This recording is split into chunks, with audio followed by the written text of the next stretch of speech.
All right, Shalom. First and foremost, all praise and glories unto Yahweh, Bahashim Yahushai, Bahashim Marakachwadash, that belong to our apostles, the bishops, the elders of the great millstone who teach God and rule well.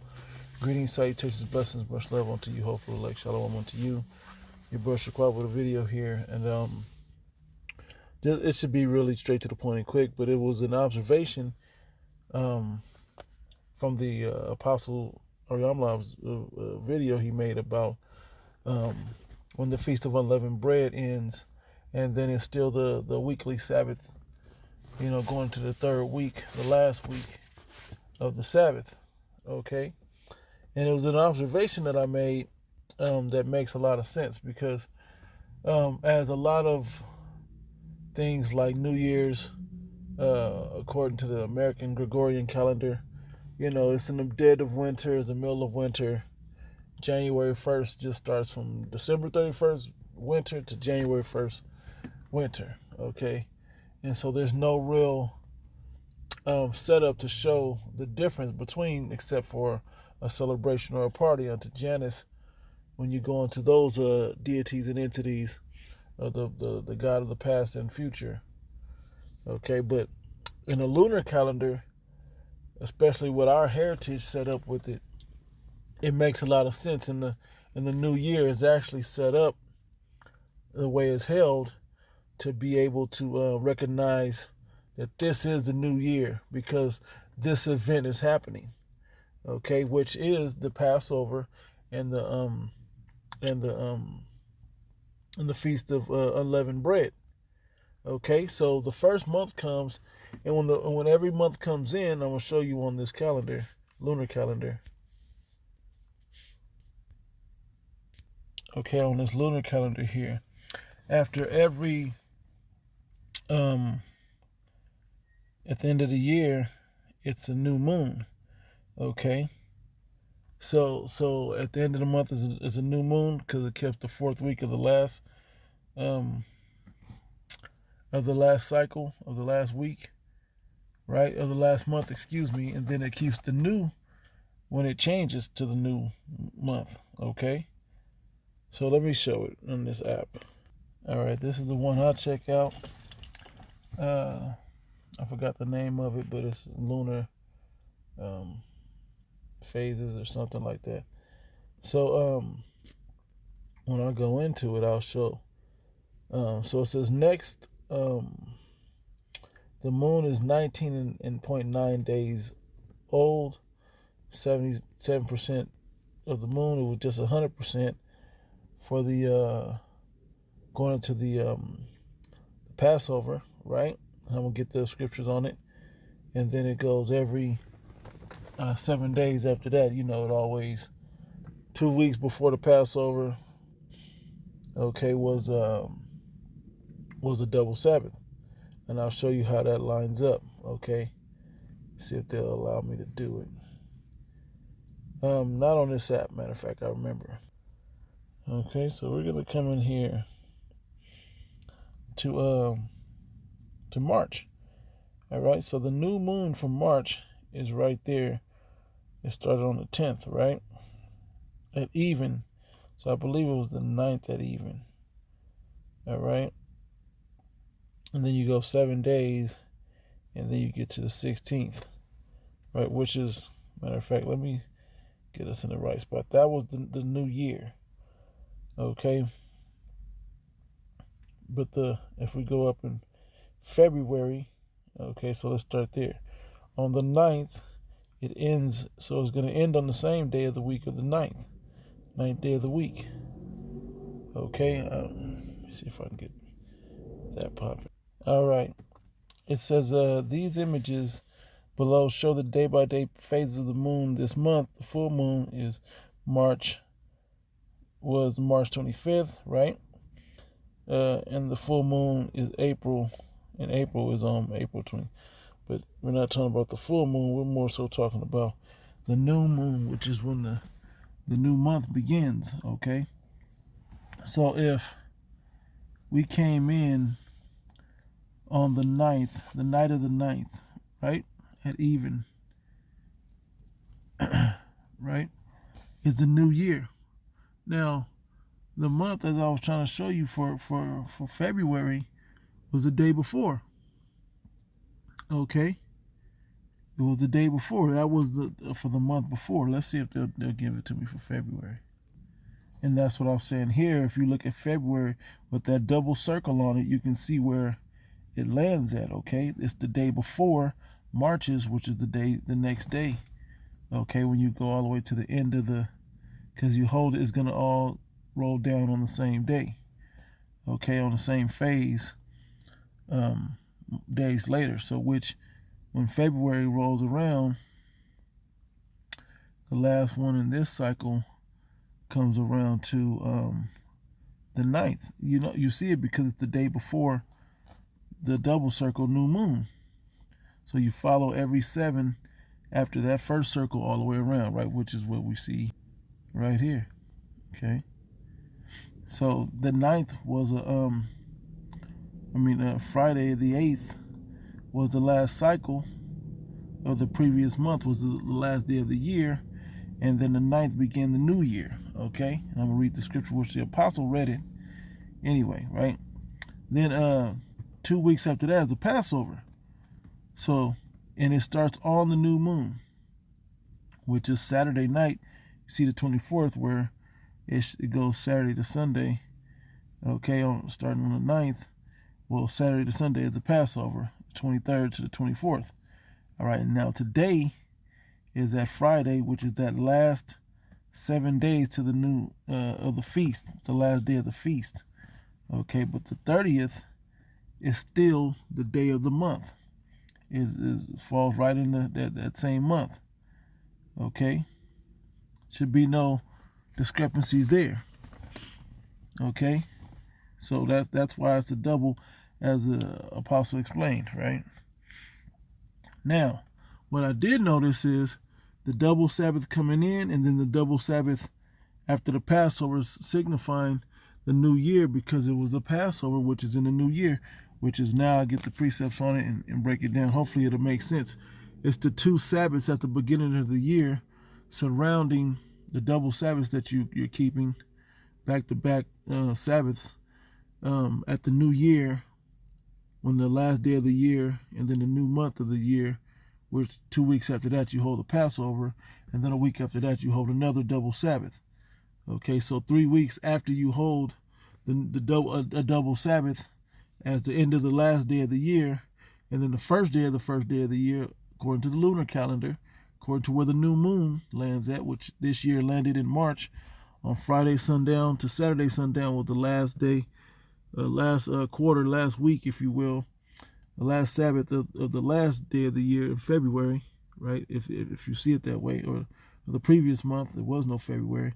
And then the first day of the first month was on that 9th, 10th. All right. So let me show you in the scriptures where it say that. Genesis 1, verse 14 says, and the Elohim said, let there be lights in the firmament of the heaven to divide the day from the night. Let them be for signs and for seasons and for days and for years. So they're for signs in the heavens, as well as a calendar, all right, for us. It's the lunar calendar, right? Talking about the lights. And let them be for lights in the firmament of the heaven to give light upon the earth. And it was so. And the Most High made 2 great lights. The greater light was to rule the day, which is the sun, and the lesser light to rule the night, which is the moon, right? He also made he made also stars also. And the Most High, and the Elohim set them in the firmament of the heaven to give light upon the earth, and to rule over the day and over the night, and to divide the light from the darkness. And the Elohim saw that it was good. The evening and the morning were the 4th day. Okay, so the 4th day is when they created the calendar, if you will. Okay, the lights, the brighter and lesser light of the earth. Okay, to give light upon the earth in the day and in the night, and also to set them in there for years and seasons and days, and like a calendar. Okay, how do you know it's the summertime? Because it's hotter, there's more sun out, and it's closer and all of that. You can tell at the trajectory and the angle of the sun. But then you also see it in the moon. If you just follow that, it shows you a monthly cycle. Okay, it's the sun is more on the 4 season cycle, and the moon is on the more on the monthly cycle. Okay, but then the phases of the moon are the weekly cycle. All right, and then if you notice, when I'm gonna get this in, let me go to that real quick. Sirach 43 verse 6, he made the moon to serve in her season for a declaration of times and a sign of the world. And in these end times, the moon will give signs of the time of the earth, right? From the moon is the sign of feast, and the feast is what? The Passover. A light that decreaseth in her perfection, start from new moon, where there's no moon, back all the way to the full moon, and then decreased all the way back to perfection, full 360-degree rotation. Okay, back to the new moon of the next month. Takes about nearly 30 days. A month cycle, 29.53. I forgot the number after that, right? So the month is called after her name. Moon and month go are synonymous with name. Increasing wonderfully in her changing, going from waxing to each phase at the quarter, at the new moon, at the quarter. Then at the new moon, then it waxes to the quarter, then it waxes to the full moon, then it wanes to the last quarter, then it wanes back to the new moon. But you still hold a feast that same day, because it's one more day, because 28, okay, is how you divide 4 equally. Since it doesn't land on the same day, it lands on the extra day in the 5 3. I'll show. Okay, 4 times 7 is 28. So, but if it's 29 and a half and 0.53, then it's going to rotate a day or so past, and that's how it ends up with the double Sabbath. And it doesn't always fall on the same day of the week, according to the Gregorian calendar. Okay, it continues to change throughout the year. Throughout the year, it goes from month to month, and it increases a different day, a further day, then it's a double together, then it's a spaced out Sabbath. All right, but in the first month of the year, you have 2 double Sabbaths within the same month. Okay, you have the double Sabbath ending in the last year, and then you have it the new moon of the new year, the first month of the year, right? But then you have it after the Feast of Unleavened Bread, right? And it'll show again. So this is Exodus 12 and 2. This month shall be unto you the beginning of months, the new year. It shall be the first month of the year to you, right? Speak ye unto all the congregation of Israel, and in the 10th day of this month ye shall take to them every man a lamb according to the house of their fathers, and a lamb for an house. And this is talking about how you go into the Passover, but you started a couple days earlier to get everything prepared, because it was a big festival, big feast. Okay, you start mingling, you start, with the neighbors. Oh, you need some goat or some lamb for this year. We got the big one that's ready, and you were always intermingling with your neighbors, and you held Passover. The food for Passover roasted. You shared it in that original Passover, and even in the custom kept, you still shared it that way. Okay, but it took a few days. But it's gonna say, let's see here, and it even tells you a male of the first year. Okay, the specifics. Okay, verse 6, and ye shall keep it until the 14th day of the same month, and the whole assembly of the congregation shall kill it in the evening. Okay, which starts, right? I'm going to keep reading to the 8th verse. And they shall take the blood and strike it on the door 2 side posts, and on the upper door posts of the house, wherein they shall eat it. Yeah, right? And so that's how it was done originally, so the destroyer would pass over, right? Which is the point. And then the Pharaoh would let us go. Here's the point. In this one, verse 8, you shall eat the flesh in that night, roast with fire, and unleavened bread, and with bitter herbs they shall eat it. And that's the Passover itself, right? But watch what it says further down. We read that. 7 days ye shall eat unleavened bread. Even the first day ye shall put away leaven out of your houses. Okay, starting on the day of the Passover, because that's when they held it originally. They didn't wait till the day after the new moon. They waited to the day of the new moon to begin the Passover, and in that Passover also began the Feast of Unleavened Bread that started that same day. Okay, so you can have a significant understanding that there will be a double Sabbath. You would hold a Sabbath right before the new moon because it was the end, commemorating the end of the feast as well as still the new moon. All right, let's see. In the house, 11. Let's see here. He read it too. I think it's the other scripture that I want. I'll just check and see if it has it in here. Yep.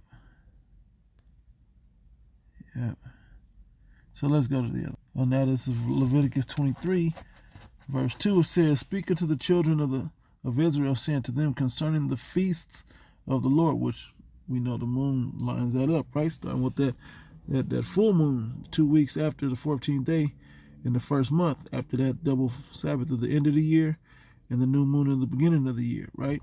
Which was March, landed in March this year. Okay, the new moon in March was the new year. It says, which was like 9/10 right in there. It says, "Which ye shall proclaim to be holy convocations. Okay, even these are my feasts. 6 days shall work be done. The 7th is the Sabbath day of rest," which brings us to that same new moon, because you start from when there's no moon in the sky to have the proper phase of the week, which even of the month, because it starts with the new moon where you can't see it, right? "And holy convocation, you shall do no work therein. It is the Sabbath of the Lord Yahweh in all your dwellings," right? "These are the feasts of the Lord, even holy convocations, which ye shall proclaim in their seasons. In the 14th day of the first month at even is the Lord's Passover. On the 15th day of the same month is the Feast of Unleavened Bread unto the Lord. 7 days must you must eat unleavened bread," which is said in the last one that you start at the Passover with getting the leaven out your house, and you eat unleavened bread that night, because that's how we kept it when you read into Exodus 12. Right? It says, "The first day you shall have in holy convocation, shall do no servile work therein, but you shall offer an offering made by fire unto the Lord Yahweh. 7 days you eat that lamb all week." Right? But it starts at the first day. You know, you eat, you roast pretty much. "And the 7th day is in holy convocation. You shall do no servile work." Okay, that holy convocation is also no servile work. All right, so it's a Sabbath unto you. All right, it says, yeah, and that's it. Because when it says you should do no servile work, that shows that it's a Sabbath. Okay, so and then that's 7 days, and then the 8th day or the 7th day, the 7th day after 7 days of the feast, starting with the Passover, 7 days. Then that next day is also the last quarter of the month, the last phase of the month. Okay, bringing you all the way back, which we're going to be in April when the new moon comes around again, but we're here at the quarter. Okay, we're a week later where it ends. All right, so this is how you kind of break it down. It's just an observation that I saw that it also lands 2 double Sabbaths within the first month of the year, commemorating the first day of the month, and in that first month you keep the Passover. Okay, so it lines right up with that, and then you start to count into the Feast of Weeks, the Feast of First Fruits. So, Lord willing, this was edifying. We just kind of go through these scriptures to understand how to keep these the best of our possible, because it isn't a law. We do establish the law, but we know the law is not going to save us, but it's only going to benefit us to be more in that holy way, to have our prayers heard a little bit more by the Heavenly Father through His only begotten Son, because we're more obedient unto His customs, okay, and calling back unto our heritage, in all sincerity. But ultimately, it's our faith in doing those things and showing that through our faith is what's going to save us. Lord willing, we're of the elect. So then I'm going to close out giving all praise and glory to Yahweh, B'Shem Yahushua, B'Shem Rachach B'Dash. Do belong to our apostles, the bishops, the elders of the great millstone, and greetings, salutations, blessings, much love unto you, hopefully. Until the next one, shalom.